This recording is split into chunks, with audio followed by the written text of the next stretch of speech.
200 pubs now. It's over 200 pubs, but that's who's counting, right? Just my boss. All right. I'm gonna hit the start button here. Great. Mm.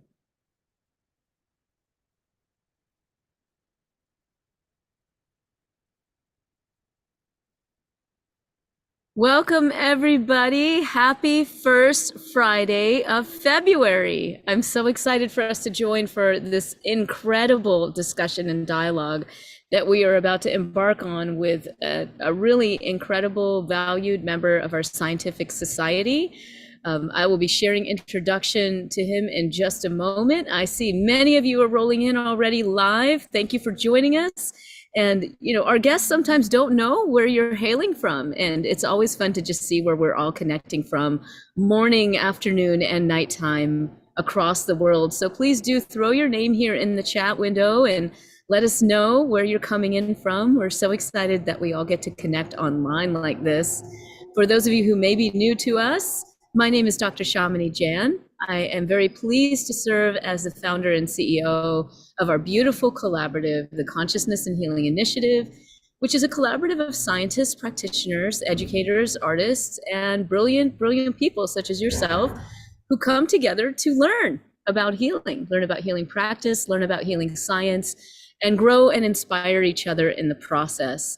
I want to thank all of you who have signed up as Qi contributors. You make these webinars possible. As you know, it is the cost of a green juice every month, about $9 a month to be a Qi contributor. You get unlimited access to this webinar and others in perpetuity, as well as wonderful discounts on our Science of Healing course and other things. And most importantly, you support the staff so that we can keep these webinars going. And they are free to the public for the entire weekend. So we will be sending, I know we get this question a lot, you will get a replay of this beautiful webinar, which is freely available to everyone for the entire weekend for 48 hours, because we really want this to take light and let people know about the brilliant work that our community is doing as broadly as possible. So when you get that webinar replay link, feel free to share it with your community and ask them to watch it through Sunday. And for those of you who want to continue to support what this beautiful organization is doing, if you have not signed up as a Qi contributor yet, please consider doing so. It's a really wonderful way to give and receive to this organization. And Jason will put in the link of the chat window the way that you can do that. Now, before I introduce our guest here, I'm wondering if we can all just take a minute to come into collective practice. And again, I want to thank everyone just before we go into collective practice. We've got North Carolina, Florida, Ann Arbor, Maui, Romania, Harrisburg, Hawaii, Houston, South Carolina, Canada, Nevada, all these really, Portugal, all these wonderful places, Netherlands. I'm just so thrilled that we get to connect like this across the world. It's so meaningful, especially in a time where the world really needs our healing support. So with that, let's just take one moment of silence to tap deeply into our hearts and as a collective community. And allow your feet to touch the ground if they aren't.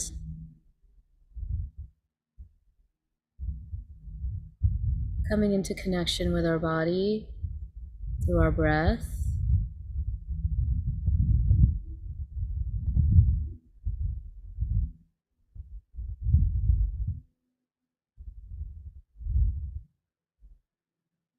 Bringing together our mind, spirit, and energy.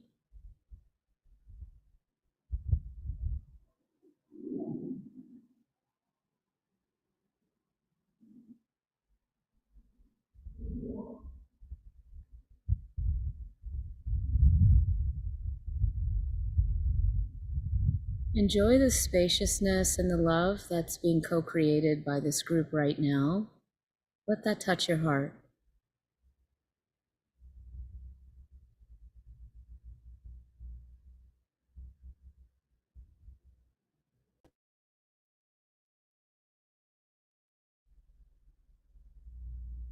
And if there is someone, a loved one, who you'd like to bring into this healing circle, please bring that person in now.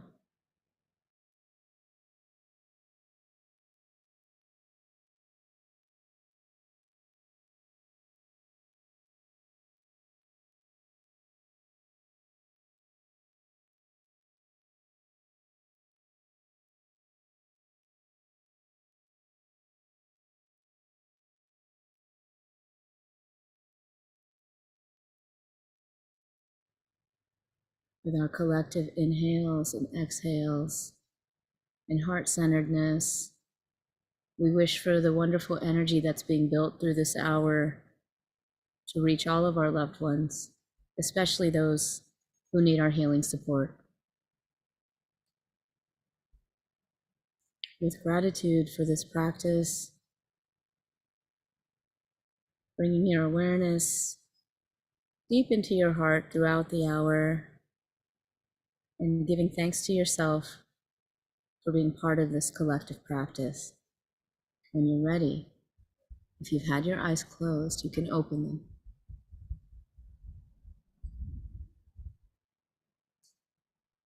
I feel that it's such a gift for us to be able to come together like this, that thank you for all that participated in just a few minutes at least of collective practice, because we're going to be feeding our minds, our hearts, and our souls with this next conversation. I just can't share with you how excited I am for it.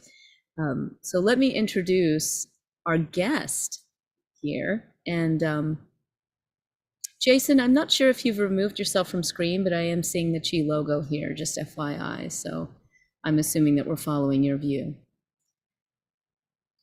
It is my pleasure to introduce to you our next guest, Dr. Lorenzo Cohen, who is the director of the Integrative Medicine Program for the University of Texas MD Anderson Cancer Center. He's the Richard Haynes Distinguished Professor in Clinical Cancer Prevention and Director of the Integrative Medicine Program at the University of Texas MD Anderson Cancer Center. Dr. Cohen is a founding member and past president for the Society of Integrative Oncology and the former vice chair of the Academic Consortium for Integrative Medicine and Health. We are also very pleased to have Lorenzo serving on our Scientific Advisory Council for the Consciousness and Healing Initiative. He's published more than 200 scientific articles in top medical journals. He's published numerous book chapters, edited 2 books in integrative medicine for cancer care, including a book called Anti-Cancer Living, Transform Your Life and Health with the Mix of 6. This is a wonderful self-care book written by Dr. Cohen and his wife. Highly recommend it. Again, it's called Anti-Cancer Living, and we'll put links in the chat to this book as well, so that any of you guys that are looking for cancer prevention tools and support, you're in good hands with this book. And he is going to be sharing with us a lot of wonderful insights and new data from cutting edge work that he's been doing in biofield healing practices and integrative health. Welcome, Lorenzo. We are so, so grateful that you're here with us. Thanks for having me back. I'm thrilled to be here to have this conversation. Thank you. Well, I always say, as I mentioned to you, it's always nice for people to know that scientists are human beings too.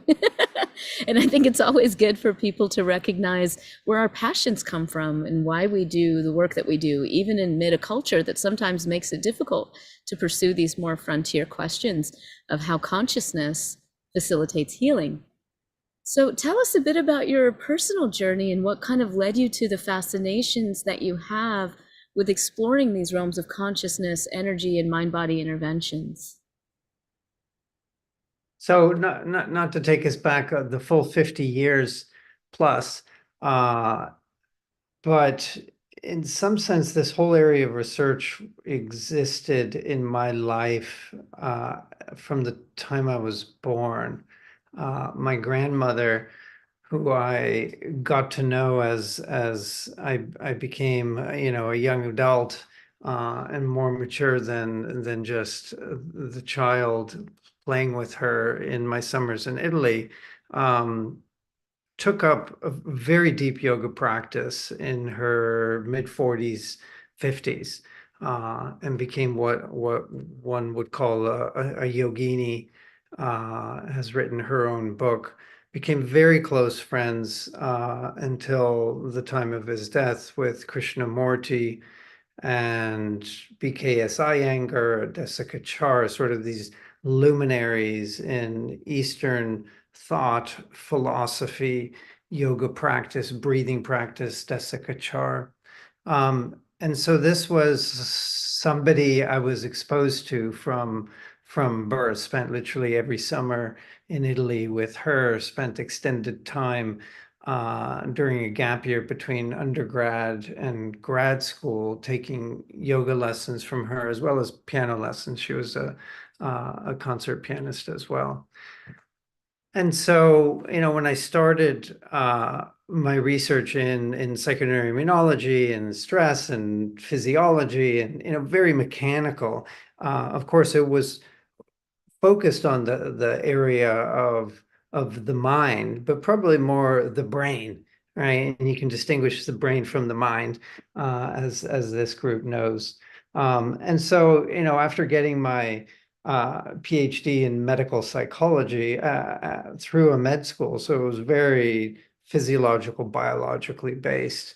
Starting to work in oncology, it became clear that sure, we can measure the harms of stress and prove that patients who are more stressed and depressed don't live as long. We can map into the physiological, biological pathways. But isn't it also incumbent upon us to help relieve this distress? And so this cognitive behavioral therapy. So I started my career, my first R1 was actually kind of a conventional CBT-based guided imagery, pre-surgery stress management.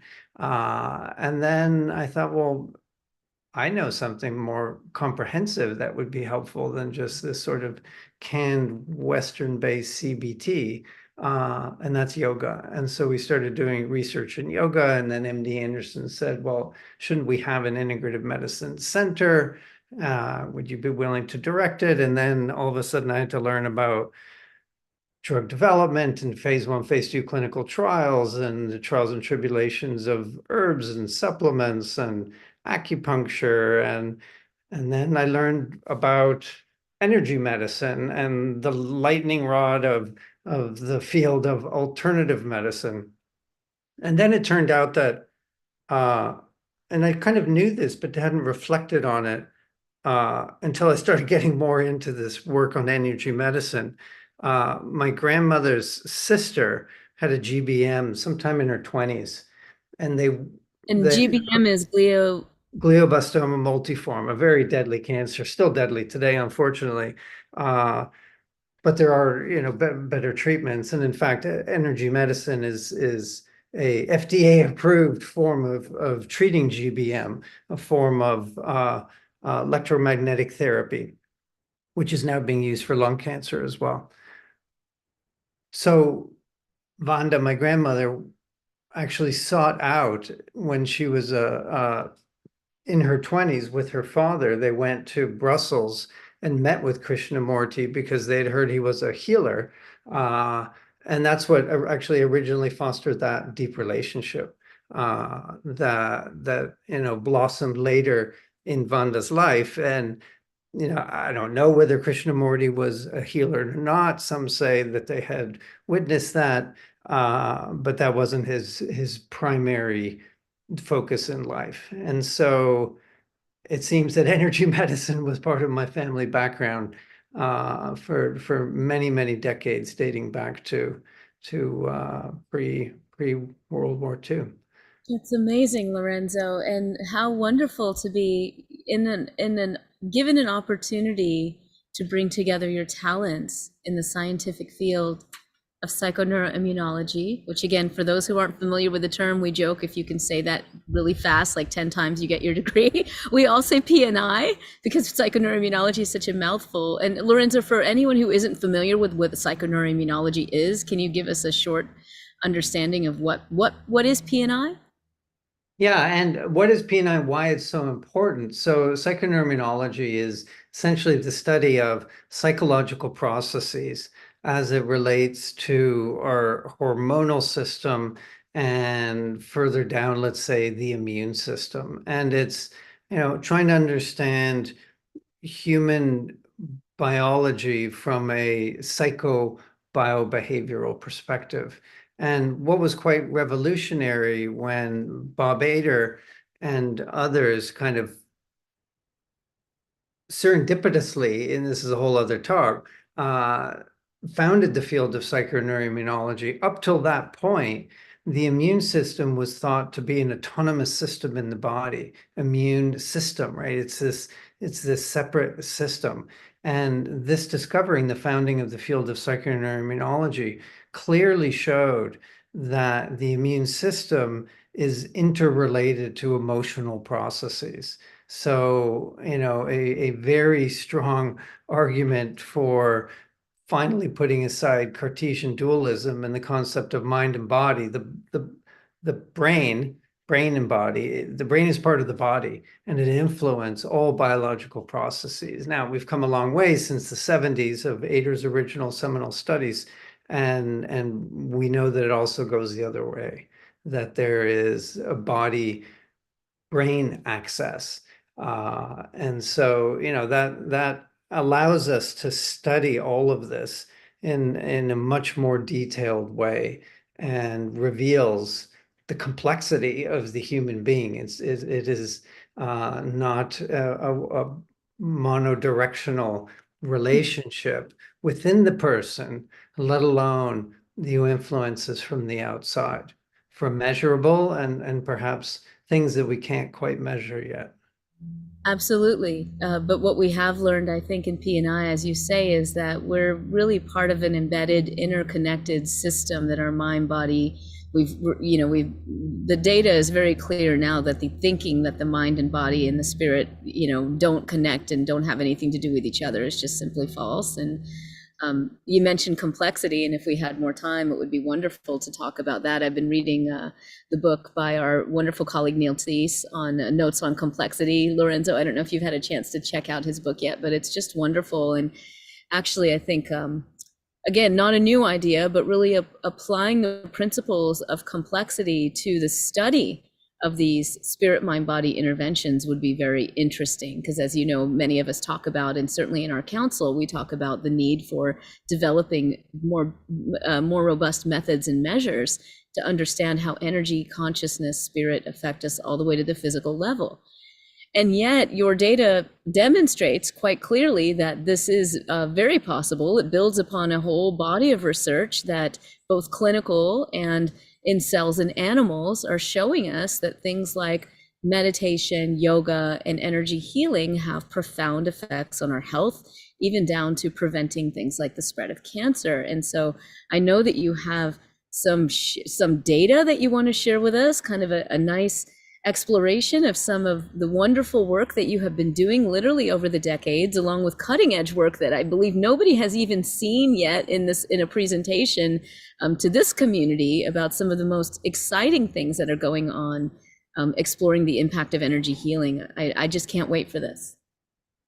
Well, thank you. So, being a scientist, I can't go anywhere without my slide deck in my back pocket. But viewing this more as a guide to the subsequent discussion, and I'll try to get through it without delving too much time into the science per se, because this is a mixed audience.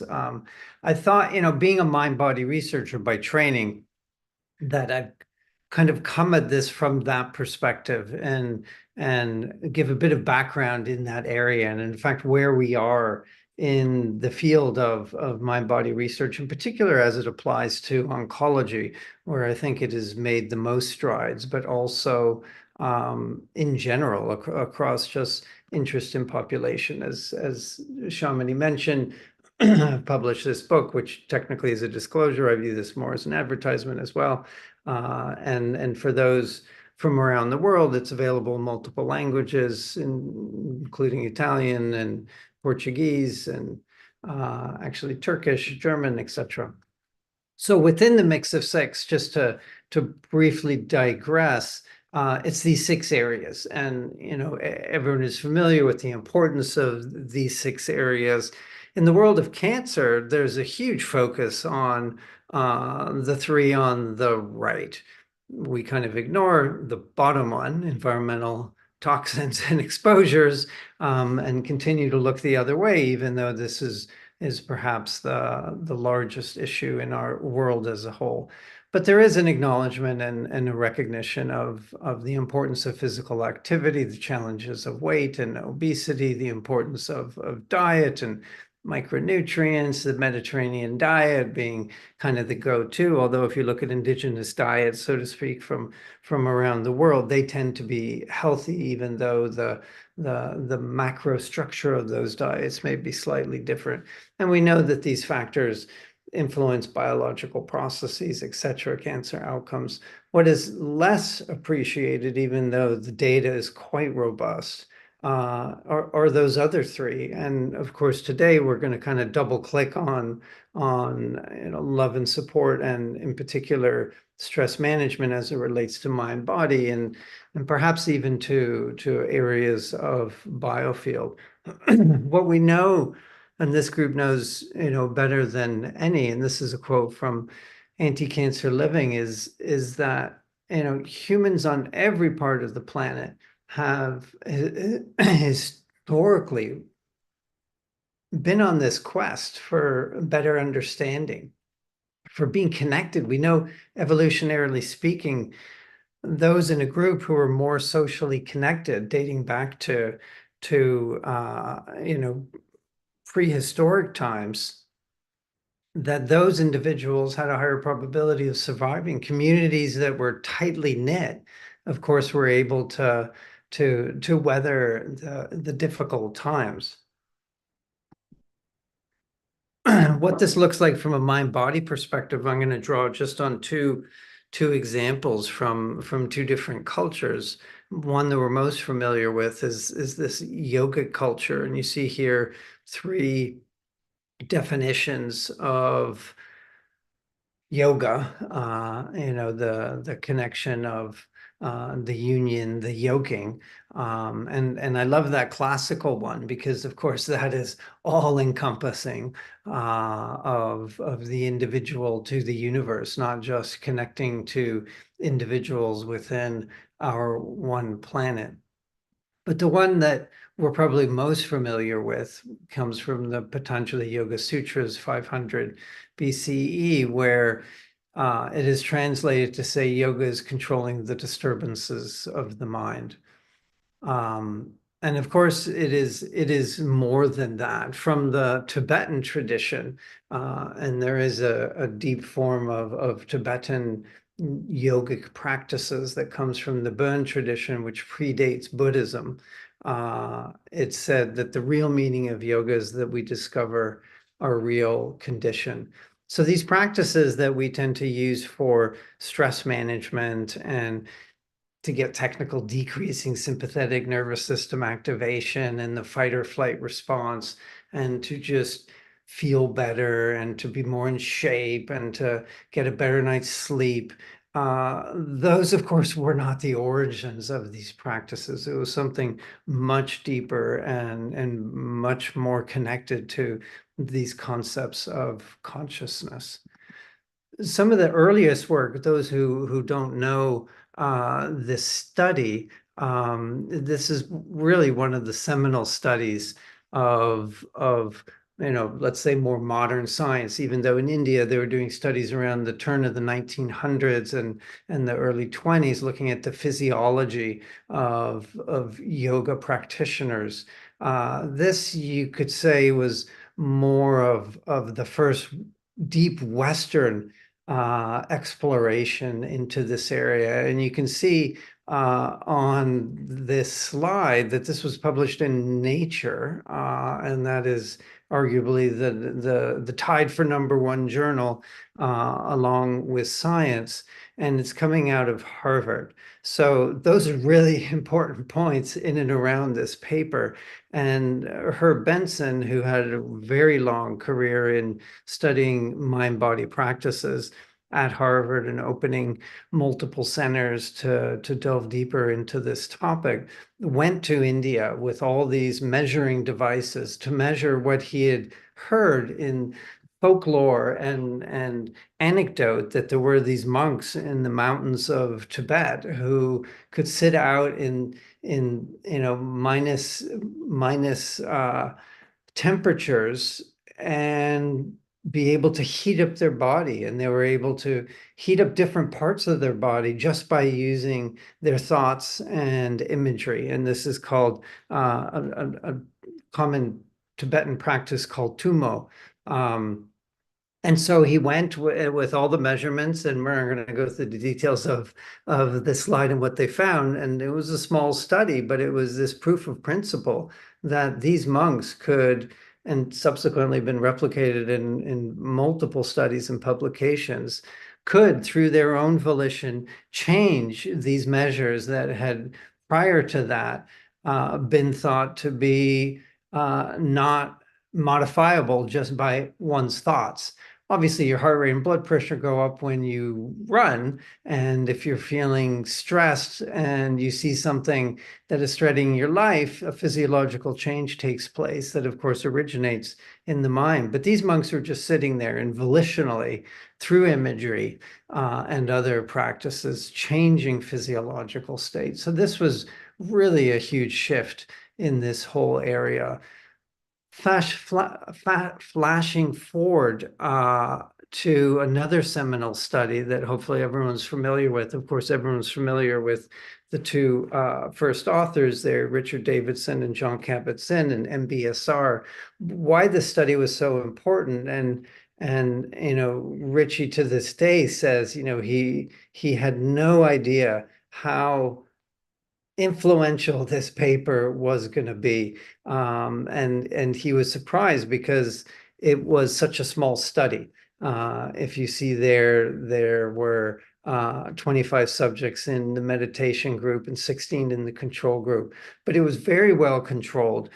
And why this was such an important study is not only did he measure EEGs of individuals to see how the brain was going to change, he also measured response to a vaccine, which in measuring the antibody titers, which is an indirect measure of how resilient somebody's immune system was to be able to respond to that vaccination. And so, this was in naive individuals, white collar, accounting jobs in the Midwest. So here he was able to show, not surprisingly, after an 8-week MBSR, if they were in the treatment group, they had less anxiety. But what he was very surprised to see is this increased response to the vaccination. He also found this preferential shift in the EEGs from right prefrontal activity to left prefrontal activity, and that is associated with an increase in well-being and positive emotions. And in some sense, the icing on the cake was this very high correlation for two measures that are physiologically, we had assumed, independent in the body, which is brain activity and response to this vaccination. And the more there was an increase in this left alpha power, the higher in the meditators, the higher the response to the vaccination. So here there was this indirect mechanism that the more they were in this meditative state by getting this high left alpha power, the higher their response to the vaccine, aka the higher their immune system functioning. So we've been doing research in yoga and cancer and many different mind-body practices. Actually, our first paper was one of the first randomized clinical trials of any form of yoga in oncology. There was a lot of prior studies, but not formal RCTs. And our first study was with Tibetan yoga. Since then, there's just been, of course, as you all know, this explosion in interest in mind-body practices across the globe, really. And a lot of this originates because of a deeper understanding of the harms of stress. And those who want to go deeper into this area, really getting psychoneuroimmunology 101 as it relates to oncology, I encourage you to look at this paper that was published just a couple of years ago. And Ben Eliyahu and colleagues really lay out all of the evidence that is, represented in this pictorial representation, that central nervous system activation, which is essentially sympathetic nervous system activation, which is essentially the stress response, when it becomes chronic, we know exacerbates tumor growth and spread. We know the mechanisms whereby that happens, this activation of norepinephrine and cortisol that literally gets into the tumor microenvironment, altering it. We know now that there's also a feedback from the tumor microenvironment to the brain. There's actually chronic stress will actually lead to neurogenesis, and nerve growth in cancers is this whole new area of research. It was just an article I read yesterday in Nature, more of a news piece on this whole area of nerves and cancer, and developing drugs that deactivate some of the electrical processes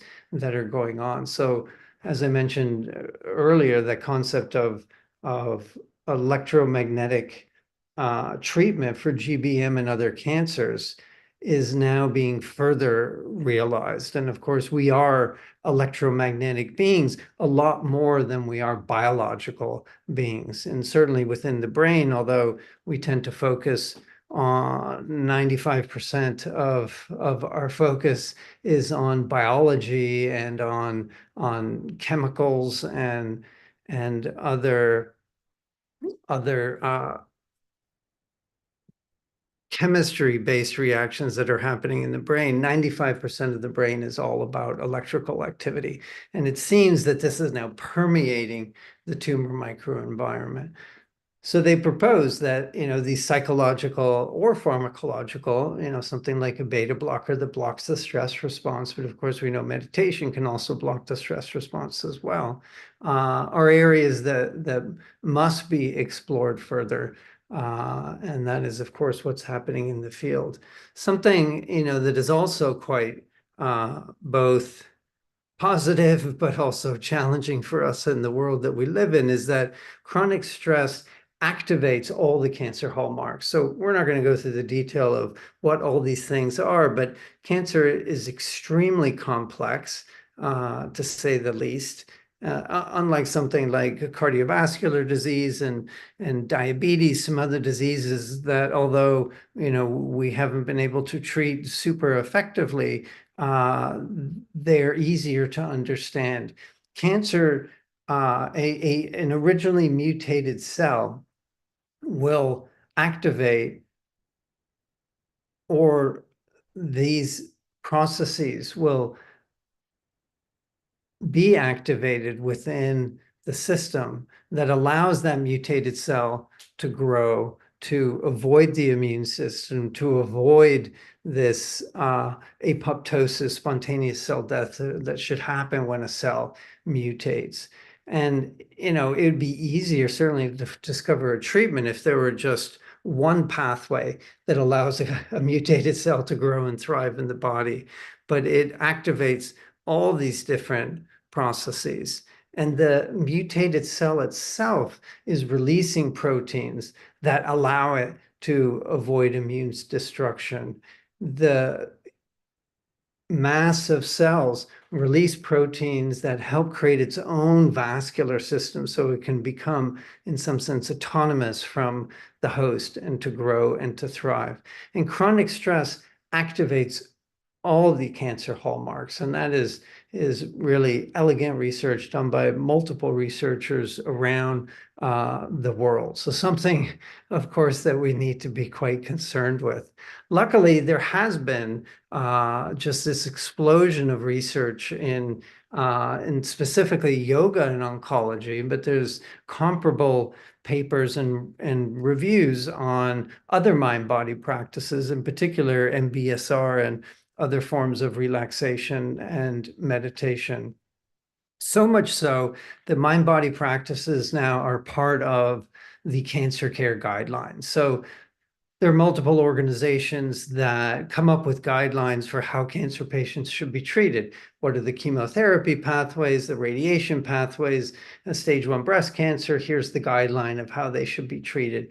And the American Society of Clinical Oncology is one of the most authoritative organizations helping to develop guidelines. And the Society for Integrative Oncology, which we actually just celebrated our 20th anniversary last fall in terms of our annual meetings, developed guidelines that in this case were then endorsed by ASCO. And you can see what the evidence shows, and this is, I'm sorry, there's not a date here. I think this was 2017. So already quite some time ago, is that the mind-body practices, be it yoga or meditation or music therapy, other forms of relaxation, are helpful for mood, for quality of life, and they're, not necessarily a mind practice, although of course acupuncture does innervate the mind and the brain for chemotherapy-induced nausea and vomiting. More recently, just a year and a bit ago, the pain guidelines came out for the use of integrative medicine in cancer care.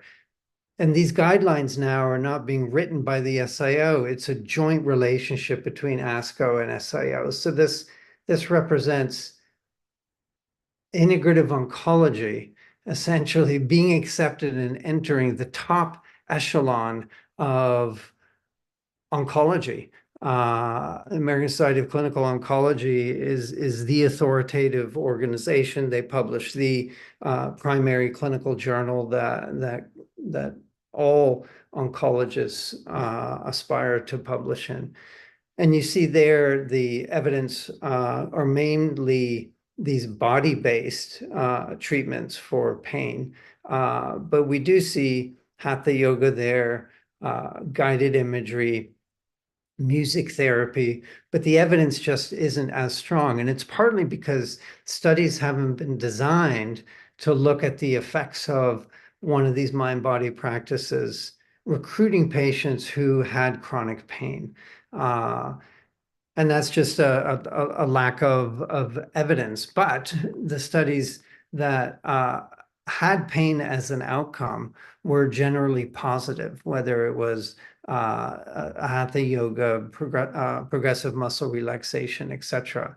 Well, just to clarify there, Lorenzo, Yeah. to make sure everyone understood and make sure that I understood what you said, when we see something that says evidence quality is low, it doesn't necessarily mean that the studies are bad. It means that it could be that the quality of the evidence is low because the studies could be improved. But it's also the case that evidence quality can be low because there's just like maybe 1 or 2 studies and that's it.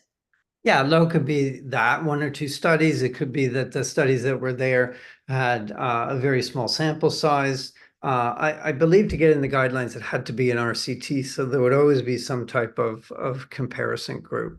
The other thing, of course, that is when you drill deeper into the guidelines, there were a few trials of yoga for aromatase inhibitor joint pain, which is the unfortunate pain and suffering that comes from taking a hormone blocker after breast cancer treatment that is quite distressing and painful and leads women to actually stop taking this curative treatment.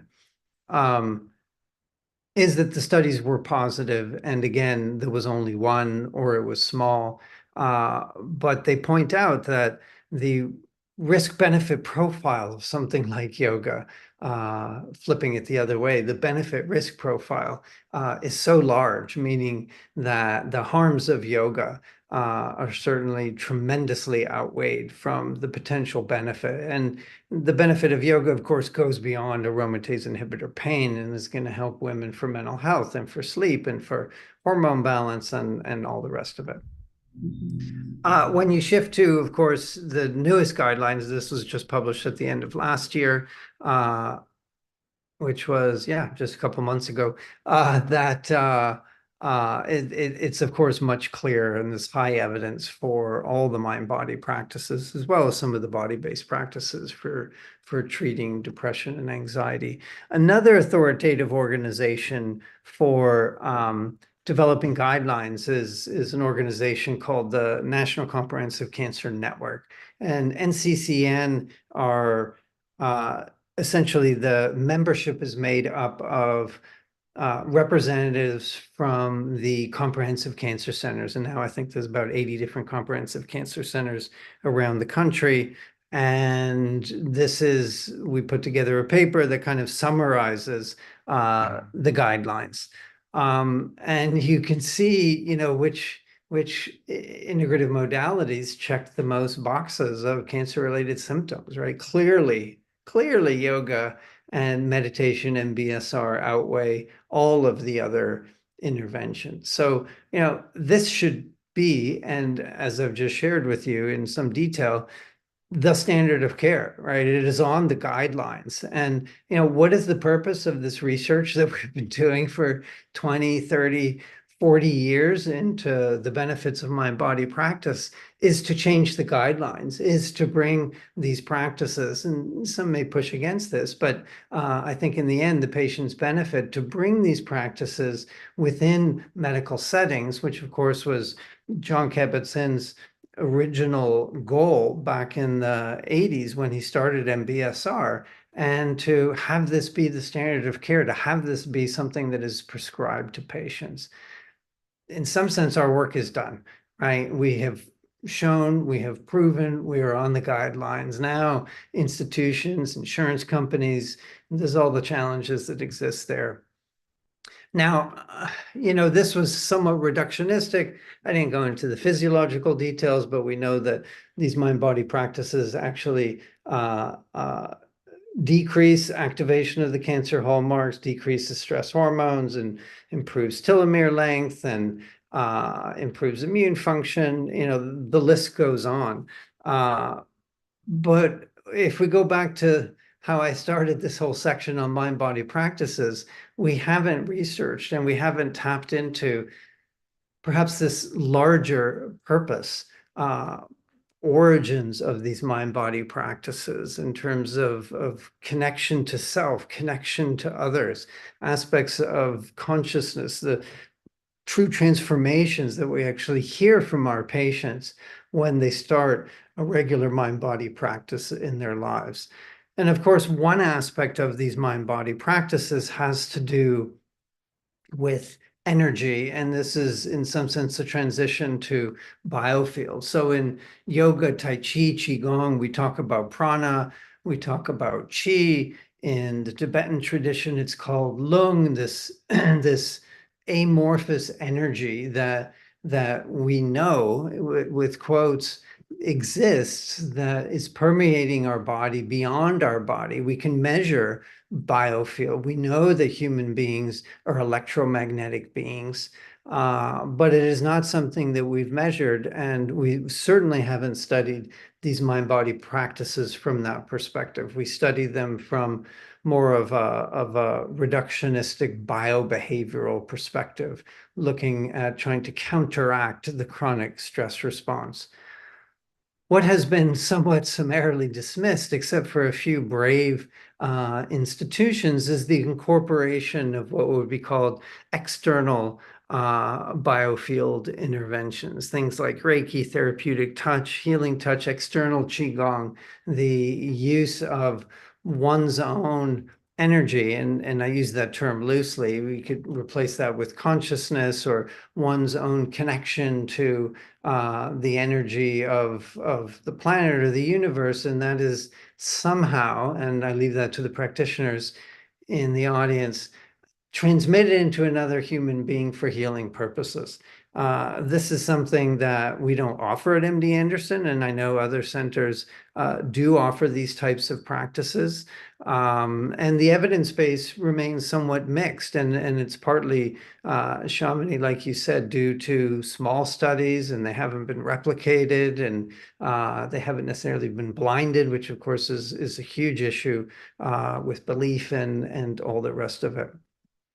Now, part of the theory that hasn't been proven yet in this area of energy medicine relies on physics from a theoretical perspective that we know, and this was more recently codified, that this concept of entanglement, that two particles that are separated by theoretically any amount of distance are entangled with each other, which means that you do something to one of the particles, the other particle, regardless of the distance, instantaneously registers that. And I'm using very colloquial terms here just for better understanding instead of spin up and spin down and all these subatomic particle studies. But this now is irrefutable. And as you can see, quantum communication, which has huge implications for computing and communication and the rest of it, has been acknowledged with the top prize that you see there, the Nobel Prize. Now, I know Einstein, and many of you are probably aware of this quote of concerns with spooky action at a distance. He just couldn't get his head around, so to speak, quantum mechanics. And what's interesting is here you see David Bohm speaking with Einstein, and later in his life, David Bohm had a very deep relationship with Krishnamurti, and they actually did a number of talks together. And so Dr. Bohm became very interested in Eastern philosophy and moving from, let's say, the laboratory of subatomic particles into human beings. So a number of years ago, we actually started work with Sean Harabantz, who you see pictured there, working with animals. And the last time I gave a talk for Chi, I went quite deeply into these two papers, and they're published, so you can go and see these online. I'm not going to go into details of the research, but this was a number of years of research kind of on a shoestring, and we did some preclinical work with cells showing that there was an effect, and then a number of animal studies in lung cancer metastatic models, and found that biofield therapy didn't, lead to curing or regressing of tumor, but much slower tumor growth. And importantly, we were able to go into the tumor microenvironment as well as looking at circulating cells to see that there was modification of the immune system, change in the profile of cells that are actually infiltrating the tumor microenvironment. And very interesting from a behavioral perspective. Although, listening to me, you may think I'm totally open-minded and not skeptical, but I am, and those who know me, very skeptical of this whole area of research. And I literally needed to see this with my own eyes. So although the reviewer somewhat criticized this because of my background in yoga, my own personal yoga practice, I was the control person. I wasn't, nor am I trained in anything in the area of biofield. And this, filming was just set up for the just to be able to, document what was going on live. And these are the control animals, very happy and active and acting like mice normally do. And these are the treatment animals. And this is just a snapshot in time when I was filming, but we did this for months and days and days of treatment. This was very consistent that Sean's animals would come and see him every time and hover at the front. And although this isn't data, this is data, and we did systematic evaluation of the animal's behavior. And, although all the animals calm down over the course of time, they're much more active if they're in the control group. So in the original draft of the paper that we actually used the word clearly in the discussion section, clearly the animals were conscious that there was something different in the environment. We weren't allowed to use that word, and Wow. I think we got away with using calmer. The animals were calmer because they moved less. So that's where we left that. And then luckily, we were visited over 4 years ago by individuals from the Emerald Gate Charitable Trust, who some of you are aware of, this organization that has an interest in the area of consciousness and human potential. And together we developed a series of studies that would essentially first demonstrate that there really is a there. So there's been, we are on the shoulders of giants preceding us, but no really large systematic study that would go deep into this area. And we decided to initially focus on a condition that conventional medicine struggles with treatment. And in fact, I was just at an oncology conference last month where somebody from the pancreatic group at MD Anderson stood up and said, we've essentially made no headway in the past 30 years of research and development. And that's actually not the case for other tumors. And the progress in, for example, melanoma, I had stage 3 melanoma. I received immunotherapy. My cancer melted away. This patient's with stage 4 disease who 20 years ago would have died within a year, and they're cured. I mean, these scans of people whose melanoma is everywhere in their body, and 6 months later, it's literally gone. I mean, the advances in the past decade have been incredible, but not in pancreatic cancer. So we started trying to just understand, is there a there, and is there an effect? And we looked at a lot of different cancer cell lines, and then decided to focus in on pancreatic cancer. And the typical thing that's done in conventional medicine is trying to look at the dose. What is the optimal dose? And more is usually more damaging and better. And in fact, we kind of see that here, but the 30 and the 15-minute is somewhat similar. And just to orient you, because you're going to see in the last few minutes a bunch of slides that compare cells that stay in the incubator, cells that are put on the counter for the same amount of time, and there's a sham person mimicking the biofield therapist in green.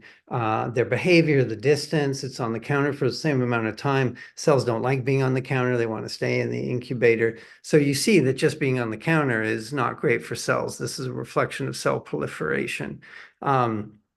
And so the 15 minutes seems the same as 30. So we decided to focus on the 15-minute. And this is just an example of 4 other studies. We've done now, I don't know, maybe 30 studies replicating this exact same model. We've done this in other pancreatic cell lines that you see pictured here. We've done this in other biofield therapists, actually 2 others, different cell lines as well. The strongest seems to be this pancreatic, what's called PANC1. It's a human-derived pancreatic cancer, where the 15-minute dose seems to kind of be that sweet spot.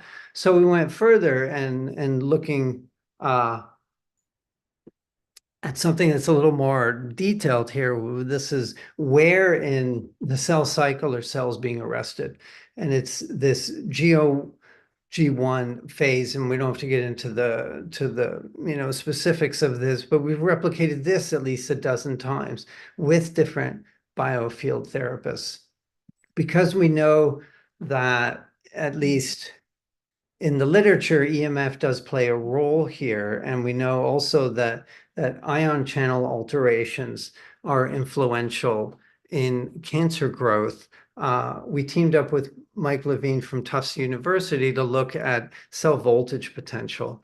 And we know from prior research that cancer cells tend to be depolarized, which allows it to continue to grow unchecked and out of control. What we found quite consistently, both the 15-minute and 30-minute, is that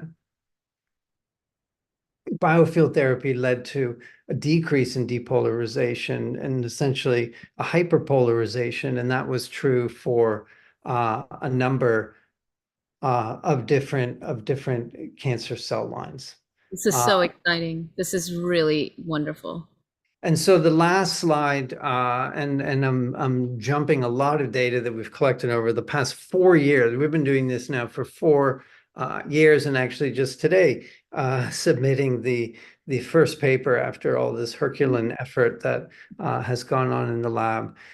We ran some animal studies, and again, here we have animals that stayed in the colony, were not brought out of the lab. We had the sham controls, we had biofield, and then a conventional treatment for pancreatic cancer. And although, the p-values didn't reach significance here, we see the biofield and chemotherapy were somewhat comparable. If we look at the number of liver mets, again, there isn't a significant p-value, but it's favoring biofield, meaning the number of animals that had metastatic disease from their primary pancreas site migrating to the liver. And that's compared to the blue bar is a drug? Yeah, chemotherapy. And it's not a great drug, as you can see. But in this case, it's as good as biofield treatment. What was quite remarkable is this last one. When we dissected the liver of these mice, the biofield mice essentially had very few metastases. So although the percentage of mice who had a MET wasn't meaningfully different, the number of metastases within the liver was just a fraction if they had had biofield therapy. Now, we've replicated this with a second animal model that you see pictured there on the bottom right, seeing that exact same thing, that the liver burden from metastatic disease was much lower. Now, primary pancreatic cancer isn't what kills people, it's the metastatic disease. And in these models, we were able to see that biofield therapy actually had an impact on decreasing metastatic disease. So there is so much more to do in this area, not the least of which is more replication with therapists, trying to better understand the mechanisms, not only what's going on in the human being, but what's going on in the environment, what is leading to these outcomes and these effects.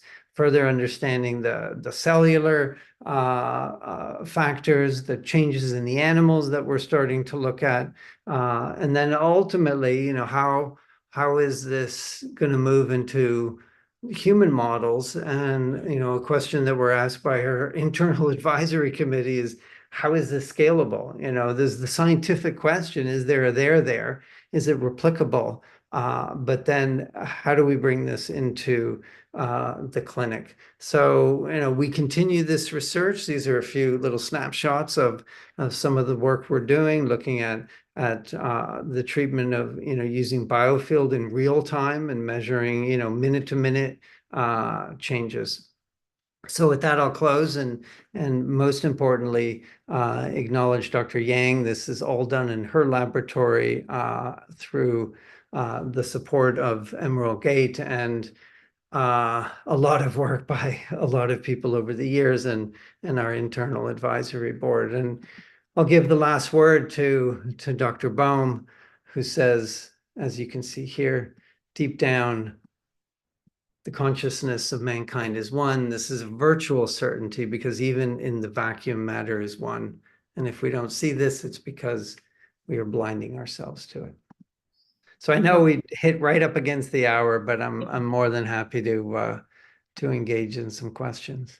Wow, Lorenzo, first, thank you. We're getting a lot of love already in the chat. I know what you have gone through to conduct these studies over the years, and as a fellow scientist, I just want to share how deeply grateful I am that your persistence and your dedication to the field, to the learning, and to really investigating the role of trying to uncover the mystery of how this is happening, because we've seen these improvements in patients. And as you say, for the scalability of it, it's important for us to demonstrate the reality that this is happening and a bit of how we understand that it's happening. And it's, as a scientist, it's deeply exciting to see the progression of the work that you've been doing over the years down to now the exploration, of course, in the pancreatic cancer cell models, and also the depolarization or that decrease in electrical connectivity between the cancer cells is something I believe I have not really seen demonstrated in prior studies before. So a huge advancement for the field, and just so exciting. You know, there's so much more to explore here. We do have a few questions, so let's see if we can answer them. And I want to remind everyone that all of you who are able to contribute to the nonprofit organization by nourishing yourself with all this beautiful information. I think we have about 90 maybe webinars and conference proceedings at this point that you have access to as a Chi contributor. For $108 tax deductible donation a year, you will have access to all of this, including, you know, the presentation of the slides here, of course, so you can really review and sit with this data. We also have an incredible Science of Healing course. I think Jason will put a link to that in chat. It includes Lorenzo and Mike talking about the early work, Deepa Chopra and Bruce Lipton, Greg Braden, Donna Eden, Sue Mortar. We have an incredible group of both healing practitioners, scientists, and thought leaders as part of that Science of Healing course. So, and it's 21 continuing education credits offered as well for that course. So do check it out, because we want everyone to be fortified with this incredible data that you're sharing. It's just wonderful. So here's a question. We don't have too many questions here. One is, when you say BT is used in this research, what are you talking about? Please define BT. What kind of healing practice were you looking at there? I was guessing that was going to be, if not the first, the second question. So the practitioners used what's called the Bankston healing method, along with other things. And I hate to say that second part, because as a scientist and wanting to be able to do replicability, it would have been easier if we were able to say it was just the Bankston cycling method. And those who don't know what that is, you can look it up. But it's an imagery-based technique, from my understanding in speaking over the years with the practitioners, to create a space in which you can allow healing to take place, for lack of a better word.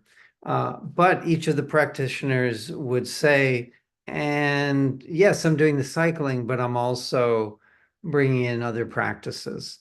So that, again, makes it very You didn't hard. constrain them to one method or one type of thing. You let the therapists in these studies do what they felt like they needed to do, regardless of whether they were integrating different biofield practices or just doing one. Is that right? And you know, some of our therapists have come upon this through training. Some it came more naturally, where it is something that they realized that they could do and had access to from childhood. And you're all familiar with those two different approaches. I don't think personally, and although we have to prove this with research, although we did with Sean, and he doesn't know what cycling is, he did something totally different.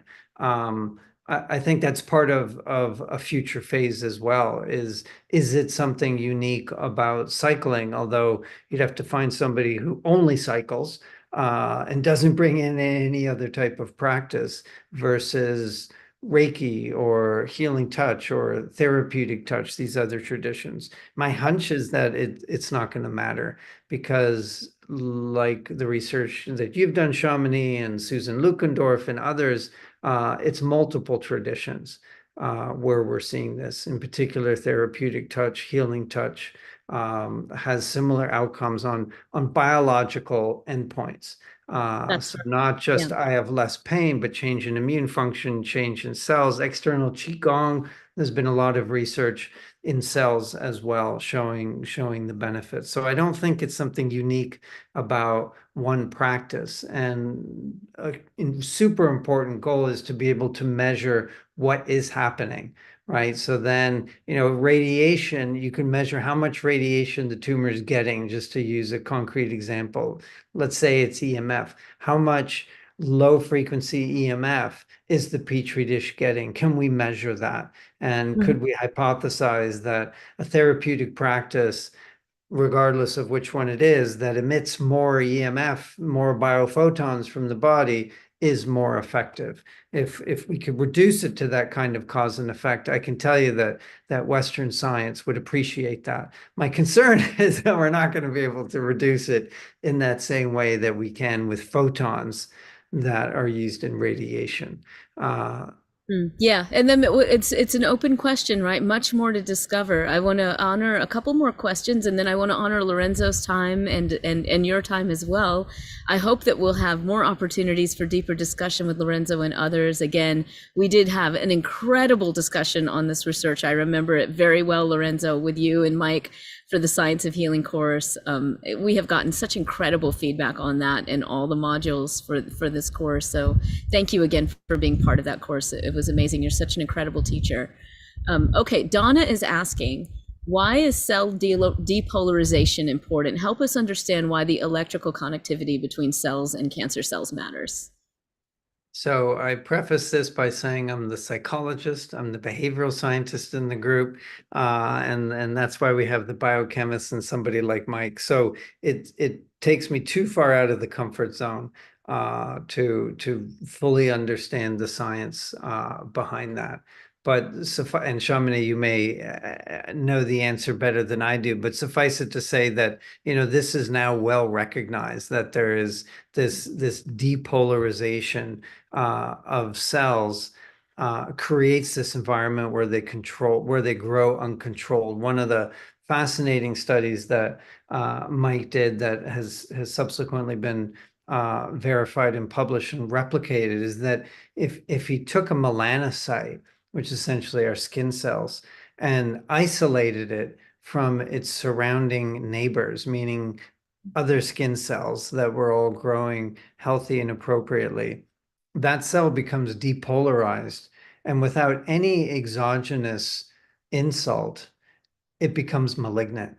It becomes a melanoma cell and starts to grow out of control. So there's something about this cellular communication that is going on and this connection, and we could think of it as a metaphor, of course, for humans, when that is connected in a healthy way, because cells are hyperpolarized, they grow uniformly. If one of them mutates, it leaves the group and doesn't continue to grow out of control, etc.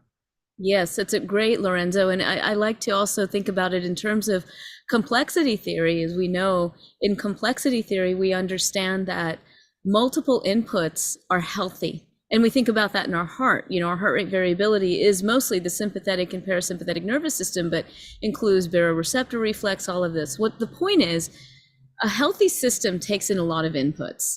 And if you look at what's happening in the electrical connectivity of cancer cells, it's almost like they're not receiving, as you say, the input from the healthy cells. They're sort of creating their own feed forward mechanisms only. And what happens in a system when you have only feed forward mechanisms is that you, at some point, it's just not sustainable, right? I mean, you can apply this metaphor to whole life, you can apply it to your life, Right. Things, right? But that's what's happening in the cancer cells. So electrically, they're just pushing forward, and they have forgotten to receive the feedback from the healthy cells, which, by the way, don't show as great depolarization. What does that mean? I mean, essentially, it means that they're getting input from various sources, not just one or two. So in some ways, and I may be wrong here, so please forgive me if I am, but cancer is related to an idea of loss of complexity, actually. And it seems like what biofield therapy is doing in ways that we don't understand yet is that we're allowing those cells to perhaps listen better, to use a metaphor, to slow down that feed forward mechanism that's sort of driving massive depolarization of those cells, so that perhaps as you've said before, they join the fold of the human body and recognize that they're not separate. I mean, I'm speaking in more poetic language here, but Yeah. It's very relevant. One of the questions that we have here is about the stress response. And, is it that really what we're doing here? Is it more important to address and control the stress response? And here, this person is asking by taking medication, than to address it with holistic approaches and interventions. So that's a really interesting question. But I think the kernel of the question isn't dealing with our stress probably really important to prevent diseases like cancer, which I believe you answered. But then Kim is actually asking, is it more important to control the stress response by taking RX medications perhaps, than to address it with holistic approaches and interventions? And I would love to hear your answer to this. Yeah, I mean that's a tough one, of course, and you know, in the Nature Reviews cancer paper that I shared briefly, he suggests both approaches would be fruitful. So I can, you know, I'll be honest to the audience, the day I was diagnosed with cancer, not only was that the exact same day that we'd finished our book, which is, you know, probably a message being sent to me, because that was, with no exception, the most stressful experience in my life, was getting that book across the finish line. But it was literally the day we sent that last PDF, and you know what that last PDF means, Shamini. Like, I'm not going to see it again. Everything was done. That's the day I was diagnosed, and when I got home, Lorenzo, I didn't know that. My and goodness. I started taking a beta blocker because, you know, yes, I have my own yogic practice, but I knew what I was about to experience was, you know, yes, my yogic practice would help me and buffer the norepinephrine, but I also knew from clinical trials, in fact, that my medical oncologist had reviewed the week before, that melanoma patients, specifically stage 3, who took a beta blocker during immunotherapy had better outcomes. So I actually hadn't seen that paper when I started taking the beta blocker. I knew about Anil's work and others, you know, for decades prior to that. But I was not going to leave anything up to chance and whether I was going to be able to meditate for 4 hours a day while I was trying to decide what treatment I was going to get. So take the edge off with the beta blocker. But I also, during that next year of going through intensive treatment, did my 200-hour yoga teacher certification, so that I would have accountability, that I would have double down on my yoga practice. So I did both. An N of one, an anecdote, but you know, it's been almost 6 years, and I'm healthier now than I ever was. Congratulations, Lorenzo. That's just so wonderful. And thank you for sharing that personal story. I did not realize that you got your diagnosis when you turned in that book. And yes, I can attest to the stress of getting, you know, especially, I don't know if that was your first book, but you know, it's a labor of love and sometimes very stressful. And I know that many people appreciated your responses. I've got, you know, responses here in the chat that says medication and meditation can go hand in hand. Certainly we take an integrative approach here at the Consciousness and Healing Initiative, because we know that we are an integrated system, as we talked about at the beginning of our conversation. And so there are many, many ways that we can work with our systems to augment the healing process. Lorenzo, I am so deeply grateful for you and the work that you have been spearheading in biofield science over the years, and for you to take the time as, you know, a leader in the integrative health research and practice field and share some insights with us, as well as cutting edge data that we have not seen before. It's deeply exciting. And on behalf of everyone with us right now, I just want to thank you for taking the time. And I hope that those of you watching will continue to stay in touch with us and continue to join us for these free First Friday webinars that we hold. We'll be sending you a replay link to this, and please feel free to share this and this wonderful work widely. And do check out Lorenzo's book, Anti-Cancer Living. And Lorenzo, anything else you'd like to share with our community about ways to be in touch or follow some of the work that you're doing?